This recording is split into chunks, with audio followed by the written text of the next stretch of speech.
Harper's Magazine of July 1958, there is an article entitled School for Statesmen, written by CFR member Joseph Kraft. Kraft revealed that one of the chief architects for the CFR was none other than Colonel Edward Mandell House.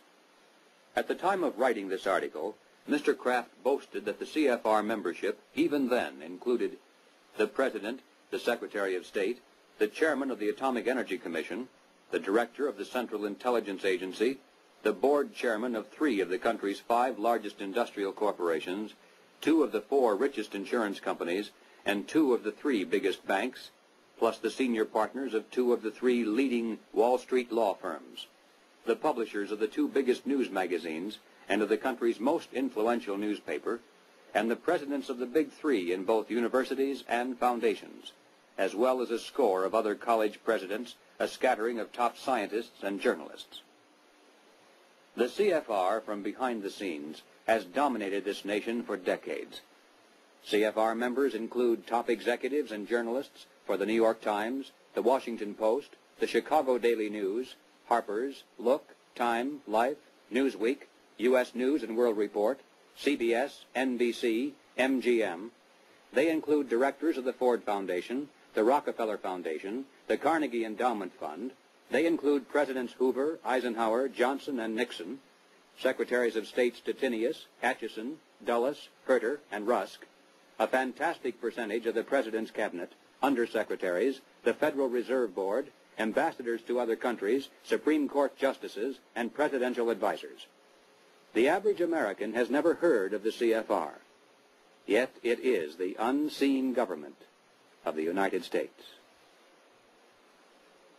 It's a sobering fact that the hidden power structure of international finance has exerted tremendous influence over public opinion in this country through its virtual control of higher education and major segments of mass communications. The human mind is like a computer. No matter how efficient it may be, its reliability is only as great as the information fed into it. If it is possible to control the input of the human mind, then no matter how intelligent a person may be, it's entirely possible to program what he will think. And yes, it's even possible to program people to laugh at the mere mention of the word conspiracy. Such programming, of course, can work in both directions. While one group has been conditioned not to see any conspiracy at work, another group has been led to believe that communists have been behind practically everything, a position easily made to look ridiculous. These well-intentioned anti-communists have been correct in their charge of conspiracy, but incorrect in knowing who to blame.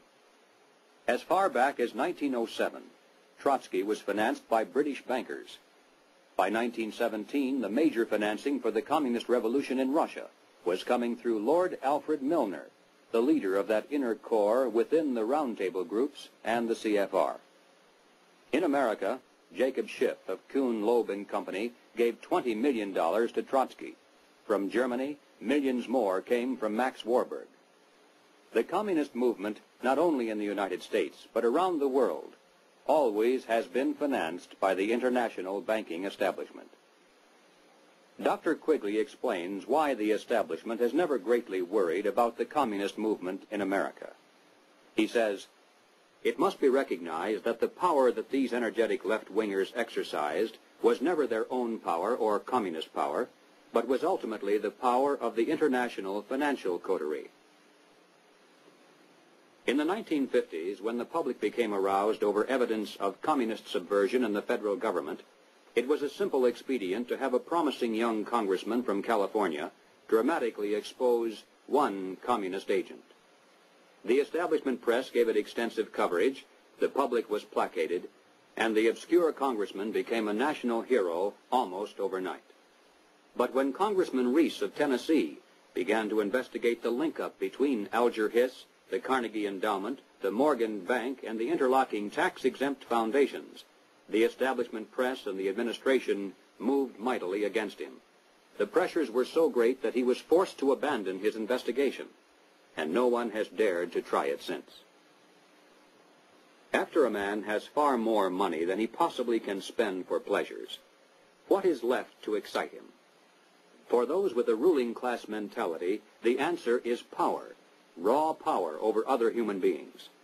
Money can buy such power only to a point. Beyond that, politics is the sport, and world politics is the ultimate game. For the purposes of this presentation, we have referred to those in the international power structure as capitalists. But these men are not really capitalists in the classical sense. They are merely rich socialists. They have gained their vast wealth not through honest competition and free enterprise, but by political influence and favoritism, the granting of government protection to eliminate competition, and by gigantic fraud of the money system, backed by government force. These men are striving to create a world superstate, with the expectation that from behind the scenes they will be the ones who will rule. Not free enterprise capitalism, but big government is the conspiracy's life force. World government is its ultimate goal. But what is the best way to sell big government and then world government to a people like ours, historically devoted to an independent republic of limited powers? The answer is simple. In revolutionary literature, the tactic is known as pressure from above and below. It's the strategy that Colonel House laid down in his book, Philip Drew, Administrator. Deliberately create problems, and then offer only those solutions that result in the expansion of government. Create conditions so frightful at home and abroad that the abandonment of personal liberties and national sovereignty will appear as a reasonable price for a return to domestic tranquility and world peace. If those who seek world dominion can stimulate leftist mobs into violent confrontation with local law enforcement, and also provide exhaustive news coverage so that the entire nation can see and tremble, then the peaceful and freedom-loving majority can be programmed to accept a vast expansion of government powers and even a national police force, offered supposedly to end the violence. If those who seek world dominion can raise the specter of an enemy armed to the teeth with superior atomic weapons on the verge of launching a nuclear holocaust, and also offer world government as the prevention, then millions of Americans can be programmed to accept the loss of national sovereignty as our last best hope for peace. This is the meaning of pressure from above and below. To put over police state measures at home, they need chaos, crime, and anarchy in the streets. To sell the idea of world government, they need the constant threat of nuclear war. Or, as they say in revolutionary circles, the real action is in the reaction. In 1968, Random House Incorporated published this book by James Coonan, The Strawberry Statement, Notes of a College Revolutionary. Coonan carries the usual New Left credentials and is a classic example of the extent to which a highly intelligent mind can be programmed by the establishment into thinking that it is acting against the establishment. Coonan was one of the leading participants in the first student seizure of an American university, which occurred at Columbia in April of 1968. Initially, the movement was not large and easily could have been stopped by a simple police action. But as usual, the anti-establishment forces received their greatest help from the establishment itself. For several days, police were told not to interfere. Meanwhile, university officials groveled in the face of outrageous propaganda charges, and the media made national heroes of the rebelling students. MGM even made a movie out of Coonan's book. On page 130, Coonan wrote, "In the evening, I went up to the U to check out a strategy meeting. A kid was giving a report on the SDS convention. He said that at the convention, men from Business International roundtables, the meeting sponsored by Business International for their client groups and heads of government, tried to buy up a few radicals. They offered to finance our demonstrations in Chicago. We were also offered ESSO, or Rockefeller money. They want us to make a lot of radical commotion so they can look more in the center as they move to the left." Jerry Kirk, while a student at the University of Chicago, was active in the SDS, the Du Bois Club, the Black Panthers, and the Communist Party. In 1969, Mr. Kirk broke from the party, and the following year testified before the House and Senate Internal Security Committees. Here is what Mr. Kirk has told us. Young people have no conception of the conspiracy strategy of